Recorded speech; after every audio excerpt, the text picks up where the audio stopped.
बिस्मिल्लाहिर्रहमानिर्रहीम। रब्बिश्रह ली सदरी व यस्सिर ली अमरी वहलुल उक़दतम मिन लिसानी यफ़क़हू क़ौली या मुक़ल्लिबल क़ुलूबि सब्बित क़ल्बी अला दीनिक। अस्सलामु अलैकुम व रहमतुल्लाहि व बरकातुहू। प्यारे बच्चों, उम्मीद करता हूँ आप तमाम लोग खैर आफियत से होंगे। अल्लाह पाक आपको अपने हिफ्ज़ व अमान में रखे और यकीनन अपने फ़ाइनल पेपर्स के लिए बेहतरीन तैयारी कर रहे होंगे। बच्चों, आज की वीडियो मुमकिन हद तक क्वेश्चंस जो कि हम पेपर में अटेम्प्ट करते हैं उससे रिलेटेड आखिरी वीडियो होगी। इसके बाद अगर आपने कोई फरमाइशी प्रोग्राम किया तो मैं यकीनन उसकी वीडियो बना के अपलोड करूंगा और हो सकता है कि अगर वक्त ने इजाज़त दी तो मैं आपसे कुछ एमसीक्यूज से रिलेटेड वीडियोस शेयर करूं और एमसीक्यूज आपसे डिस्कस करूं। ठीक है, तो फिलहाल बस हम आज मॉडल पेपर की आखिरी वीडियो बना रहे हैं और ये section C, last section of the question paper, model paper. First year accounting का पेपर है, मॉडल पेपर है, क्वेश्चन नंबर 7 और इसका आखिरी रिक्वायर्ड है बैलेंस शीट बनानी है। तो बगैर किसी तवक्कुफ के आइए बैलेंस बनाने का आगाज करते हैं। बिजनेस का नाम जो कि क्वेश्चन के मुताबिक है वो रजा ट्रेडर्स। याद रहे, फिर ये बात हर बार हर वीडियो में कहता हूँ लिंक बनाने के लिए कि जब आप बैलेंस शीट बनाने जाएंगे तो without considering adjusting entries balance sheet अगर आप बनाएंगे तो बैलेंस शीट बन तो जाएगी, लेकिन वो बैलेंस शीट गलत होगी, इनकम्प्लीट होगी, प्रॉपर नहीं होगी और वो बैलेंस भी हो रही होगी। मजे की बात है। तो इसलिए याद रहे कि अगर क्वेश्चन में एडजस्टमेंट है तो बैलेंस शीट एडजस्टमेंट को कंसीडर करते हुए बनानी है। और एक बात और याद रहे कि हर एडजस्टमेंट में 99% ये प्रोबेबिलिटी होती है, चांस होता है कि उस एडजस्टमेंट में अगर एक एक्सपेंस या इनकम को इफेक्ट करती है तो एक चीज एसेट, लायबिलिटी या कैपिटल को इफेक्ट कर रही होती है। तो चलिए हम बैलेंस शीट बनाने का आगाज करते हैं। बिजनेस का नाम है रजा ट्रेडर। सेकंड लाइन में लिखेंगे बैलेंस शीट, थर्ड लाइन में लिखेंगे एज ऑन। यहाँ पर एज ऑन पे जोर इसलिए दे रहा हूँ बच्चों के इनकम स्टेटमेंट बनाते हुए हमने अपनी लास्ट वीडियो में ये बताया था कि आप for the year, for the period ended लिखते हैं, जबकि बैलेंस शीट में आप एज ऑन इसलिए लिखते हैं क्योंकि बैलेंस शीट आप जिस दिन बना रहे होते हैं वो उसी दिन की अमाउंट शो कर रही होती है, जबकि इनकम स्टेटमेंट में जब आप बनाते हैं तो वो उस दिन की सेल नहीं बता रहा होता बल्कि पूरे साल की सेल बता रहा होता है या उस पीरियड की सेल बता रहा होता है जिस पीरियड पर इख्तिताम हो रहा होता है। जैसे हम कहते हैं फॉर द मंथ एंडेड तो पूरे महीने की, फॉर द ईयर एंडेड तो पूरे साल की। तो इसलिए हम इस तरह से बैलेंस शीट में एज ऑन लिखते हैं ताकि हमें पता चले कि हमारे बिजनेस की पोजीशन आज के मखसूस दिन क्या है। सही है, उम्मीद करता हूँ आप मेरी बात समझ रहे होंगे। तो जनाब अली, अब हमने हेडिंग डाली क्या? यकीनन आप सब जानते हैं हमने हेडिंग डाली बैलेंस शीट में एसेट्स की और एसेट्स में हम सबसे पहले लिखते हैं नॉन करंट एसेट। इस बात पे मुझे यकीनन कोई एतराज नहीं है कि आप एसेट की हेडिंग चाहें तो यहाँ जो कि आपको नजर आ रही है यहाँ या यहाँ भी आप लिख सकते हैं, इससे कोई फर्क नहीं पड़ता। ठीक है, और याद ये भी बात साथ साथ याद रहे कि हम बैलेंस शीट बनाते हैं रिपोर्ट फॉर्म में। सही है, बैलेंस शीट दो तरह की होती है, बुक में आपके सामने दोनों फॉर्मेट हैं, आप जरूर चेक कीजिएगा। एक होती है टी फॉर्म जिसमें हम आमने सामने काम करते हैं। ठीक है, और वो आमने सामने काम जरूरी नहीं होता कि एक पेज पे किया जाए, आप दो पेजेस पे भी काम कर सकते हैं, लेकिन हम आमतौर पर बैलेंस शीट मैं जो क्लास में बनवाता हूँ वो रिपोर्ट फॉर्म में बनवाता हूँ क्योंकि वो बहुत फेयर, साफ सुथरी होती है और आसानी समझ में भी आ जाती है बच्चों के। इसमें आमने सामने का चक्कर नहीं होता, वरना बच्चे कहते हैं ये किसके सामने लिखूं वो किसके सामने लिखूं। तो इसमें सामने का कोई चक्कर नहीं है, बस आप हेडिंग डालें एसेट और एसेट में आप सबसे पहले क्या लिखें, वो चीजें जिनकी लाइफ सबसे ज्यादा है, लंबी है।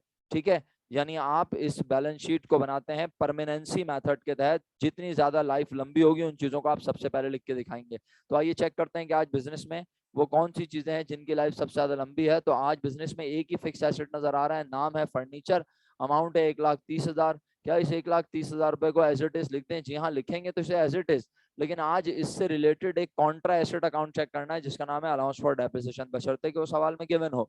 अलाउंस फॉर डेप्रिसिएशन एडजस्टमेंट तो बहुत दूर की बात है, हमें ट्रायल बैलेंस में ही नजर आ गया फौरन। तो मैंने कहा आज मैं फर्नीचर लिखकर लाजमी उसमें से अलाउंस फॉर डेप्रिसिएशन फर्नीचर का लेस करूंगा जो कि 13,000 नजर आ रहा है। तो क्या 13,000 लेस करूंगा? बच्चों, अगर एडजस्टमेंट में अलाउंस फॉर डेप्रिसिएशन फर्नीचर नहीं आया तो मैं यकीनन 1,30,000 में से 13,000 ही लेस कर दूंगा।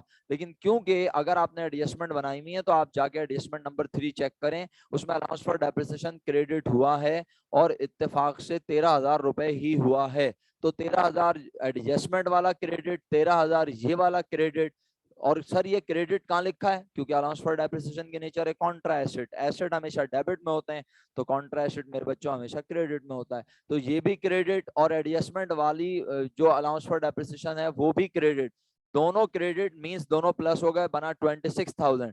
और फर्नीचर में से क्यों लेस कर रहा हूँ, क्योंकि अलाउंस फॉर डेप्रिसिएशन के नेचर कॉन्ट्रा एसेट है, ये हमारे एसेट की वैल्यू को कम करता है। तो मैंने 1,30,000 रुपए में से 26,000 रुपए लेस किए। आइए चेक करते हैं, 1,30,000 माइनस 26,000, जवाब आया 1,04,000। आप देख सकते हैं हमने total current asset, total non current asset 1,04,000 rupees लिखे हुए हैं। अच्छा, अब यहाँ पर मेरा मशवरा है कि बैलेंस शीट जब आप रिपोर्ट फॉर्म बनाएं तो कोशिश करें, ये बात गौर से सुनिएगा प्लीज, कि आप उसको तीसरे कॉलम तक लेके ना जाएं, बस मैक्सिमम 2 कॉलम तक महदूद रखें। तो सर फिर क्या करें, आप नॉन करंट एसेट की अमाउंट लिखकर इसके नीचे एक अदद लाइन ड्रॉ कर दीजिए। फिर कह रहा हूं, इसके नीचे एक अदद लाइन ड्रॉ कर दीजिए, जैसे कि मैंने अपनी और भी वीडियोस में बताया है। ठीक है, अब वो लाइन ड्रॉ करने से क्या फायदा होगा, ये जो आपने काम को एक कॉलम पीछे और एक कॉलम पीछे किया हुआ है, अब ये काम आपका यहाँ आ जाएगा। ठीक है, तो अब मैं आगे बढ़ता हूँ और आपको बताता हूँ। अच्छा, टोटल नॉन करंट एसेट क्यों लिख दिए, क्योंकि सवाल में मुझे और कोई नॉन करंट एसेट नजर नहीं आ रहा, मसलन बिल्डिंग, मशीनरी, इक्विपमेंट, लैंड कुछ भी नजर नहीं आ रहा, राइट। अच्छा, इसके बाद अब मुझे लिखने हैं बिजनेस के क्या, करंट एसेट्स। तो अब मैं करंट एसेट ढूंढने फिर चलता हूँ इसमें, और करंट एसेट जैसे देखने जाता हूँ तो मुझे सबसे पहले नजर तो कैश आ जाता है, लेकिन कैश वो चीज है जिसे हम इंतहाई तेजी से इस्तेमाल कर सकते हैं, जबकि मुझे लिखनी है वो चीजें जिन्हें इस्तेमाल करने में टाइम लगे। तो इसको लिखने का तरीका क्या है, सबसे पहले ढूंढते हैं मर्चेंडाइज इन्वेंट्री। मर्चेंडाइज इन्वेंट्री हमें एडजस्टमेंट में नजर आएगी, साल के आखिरी दिन 14,000 रुपए। सर ये वाली क्यों नहीं लिख रहे, क्योंकि बेटा ये साल के पहले दिन है और हम बैलेंस शीट बना रहे हैं साल के आखिरी दिन, तो साल के आखिरी दिन के बैलेंसेज और चीजें लिखेंगी। तो साल के आखिरी दिन मर्चेंडाइज इन्वेंट्री है 14,000 रुपए, आप देख सकते हैं 14,000 रुपए मर्चेंडाइज इन्वेंट्री आपको लिखी नजर आ रही है। इसके बाद प्यारे बच्चों, अगर सवाल में कोई office supplies, sale supplies, shop supplies, factory supplies, सिर्फ सप्लाईज लिखी होती तो मैं डेफिनेटली उन्हें लिखता, नजर नहीं आ रही, छोड़ दिया। इसके बाद अगर सवाल में कहीं कोई प्रीपेड है तो मैं डेफिनेटली प्रीपेड लिखूंगा। आइए चेक करते हैं, प्रीपेड इंश्योरेंस 16,000 रुपए था, एडजस्टमेंट में प्रीपेड इंश्योरेंस नंबर, एडजस्टमेंट में क्रेडिट में 6,000 रुपए। आप यकीनन एडजस्टमेंट में जाके चेक करें, अब मैं बार बार एडजस्टमेंट शो करूंगा तो आप बैलेंस शीट से आउट हो जाएंगे, समझ नहीं पाएंगे, तो इसलिए एडजस्टमेंट में जाके देखें।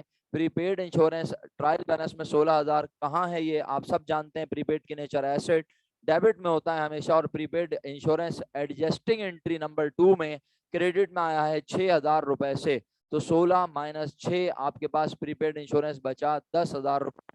आप सबने प्रीपेड इंश्योरेंस 10,000 रुपए लिखा हुआ होगा, आप देख सकते हैं प्रीपेड इंश्योरेंस भी इस स्टूडेंट ने 10,000 रुपए लिखकर दिखाया है। हम थैंकफुल हैं इस स्टूडेंट के कि इसने अपने सॉल्यूशंस हमसे शेयर किए, और अल्हम्दुलिल्लाह इसने काम बहुत अच्छा किया है, एक्यूरेट किया। बस करना क्या है कि ये 14,000 रुपए भी यहाँ लिख दीजिए और ये 10,000 रुपए भी यहाँ लिख दीजिए, और इस 1,04,000 के नीचे लाइन ड्रॉ कर दीजिए। आगे बढ़ता हूँ, इसके बाद अब क्या लिखना है, इसके बाद और नाम देखता हूँ जनाबे अली। मुझे प्रीपेड के अलावा अब रिसीवेबल्स चेक करने, तो रिसीवेबल में मुझे नजर आता है अकाउंट पेबल, कैपिटल रजा, purchases, prepaid, sale return, drawing, account receivable, ये नजर आता है बस, और कोई रिसीवेबल नजर नहीं आता। अकाउंट रिसीवेबल लिखते हुए हमें इस बात का ख्याल रखना है कि अगर सवाल में अलाउंस फॉर बैड डेट्स दिया हुआ है तो वो लेस करना है, वरना डायरेक्ट लिख देना है। तो allowance for bad debts question में क्योंकि है कहाँ, एडजस्टमेंट में, फिलहाल अकाउंट रिसीवेबल 48,000 मैंने एक कॉलम पीछे लिखा। अब आप इसको यहाँ ना लिखें बराए मेहरबानी, क्योंकि ये दो चीजें मैं आपको ऑलरेडी यहाँ लिखवा चुका हूँ ना बच्चों, तो 48,000 को आप इस जगह लिखेंगे। आई होप आप मेरी बात गौर से सुन भी रहे हैं, देख भी रहे हैं, समझ भी रहे हैं। 14 इस जगह, 10,000 इस जगह, 48 इस जगह, और 48 में से लेस करेंगे अलाउंस फॉर बैड डेट जो कि एडजस्टमेंट नंबर 4 में आया है। और अलाउंस फॉर बैड डेट्स की नेचर कॉन्ट्रा एसेट है और वो क्रेडिट में है, और क्रेडिट में होने की वजह से लेस नहीं कर रहा, बल्कि इसलिए लेस कर रहा हूं कि allowance for bad debts Contra asset है। ठीक है, और अलाउंस फॉर बैड डेट्स यहाँ नहीं था, यहाँ होता, एडजस्टमेंट वाला दोनों प्लस या माइनस होते, लेकिन एडजस्टमेंट में अलाउंस फॉर बैड डेट्स है और ट्रायल बैलेंस में नहीं, तो मैंने अलाउंस फॉर बैड डेट्स की अमाउंट 4,000 रुपए को लेस कर दिया अकाउंट रिसीवेबल की अमाउंट 48,000 में से। जो जवाब आया 48 इस जगह, 4,000 इस जगह, जवाब 44 इस जगह आएगा। अल्लाह करे आपने मेरी बात सुनी हो, समझी हो, गौर किया हो। इसके बाद बच्चों अकाउंट रिसीवेबल के बाद मुझे और कोई रिसीवेबल नजर नहीं आ रहा, अब मैं ढूंढूंगा बैंक, और बैंक के बाद मैं ढूंढूंगा कैश।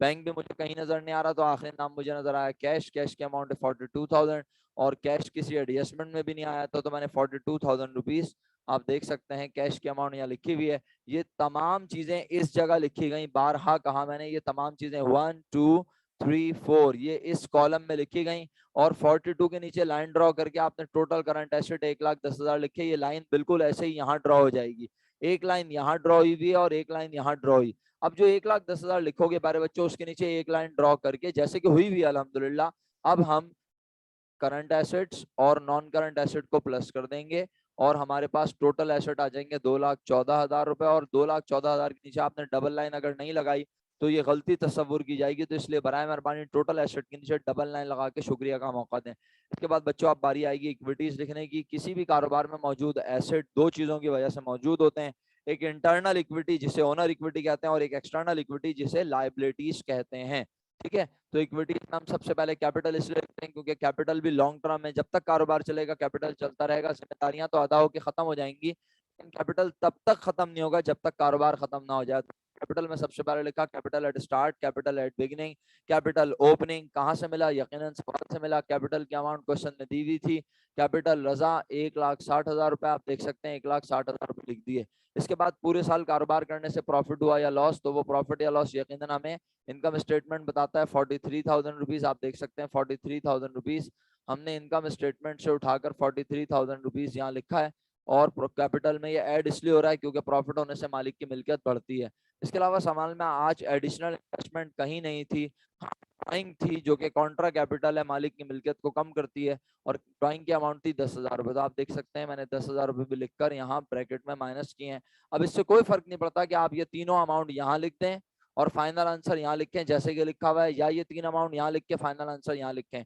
याद रहे कैपिटल एट एंड की अमाउंट इसी जगह आएगी जिस जगह आपको लिखी हुई नजर आ रही है, और बिल्कुल ऐसे ही आएगी। हाँ ये है कि लाइबिलिटी अगर एक से ज्यादा है तो आप इसके नीचे एक लाइन लगाकर बंद कर देंगे। फिर बोल रहा हूँ, लाइबिलिटी अगर एक से ज्यादा है तो आप कैपिटल की अमाउंट के नीचे एक लाइन लगाकर बंद कर देंगे। तो 1,93,000 के नीचे आपने एक लाइन लगा के बंद किया, ऊपर ऑलरेडी ये लाइन आ जाएगी जो यहाँ ड्रॉ हुई हुई है। आप इसको तीनों को उठा के यहाँ भी लिख सकते हैं और जिस तरह ये लिखा हुआ है ऐसे भी एज इट इज लिख सकते हैं। Finally we have capital at end amount. अब हमें क्या करना है, अब हमें लाइबिलिटीज लिखनी है। लाइबिलिटी कैसे लिखी जाती है बच्चों, लाइबिलिटी में पहले लॉन्ग टर्म लाइबिलिटी लिखते हैं क्योंकि वो लंबे अरसे तक होती हैं, लेकिन लॉन्ग टर्म लाइबिलिटी के नाम होते हैं loan payable, bank loan, mortgage payable. ऐसा कोई नाम हमें सवाल में लिखा नजर नहीं आ रहा, तो मैंने कहा लॉन्ग टर्म लाइबिलिटी की हेडिंग डालना, बेवकूफी हेडिंग डाली करंट लाइबिलिटीज, और करंट लाइबिलिटीज में सबसे पहला नाम नजर आया अकाउंट पेबल। कितने रुपए नजर आया, अकाउंट पेबल की अमाउंट 17,000, एडजस्टमेंट में कहीं नहीं है, आप देख सकते हैं अकाउंट पेबल 17,000 रुपए लिखा हुआ है, समझ भी आता होगा। इसके बाद मुझे और कोई भी नाम लाइबिलिटी से रिलेटेड नजर नहीं आता, कहाँ, अपने ट्रायल बैलेंस में।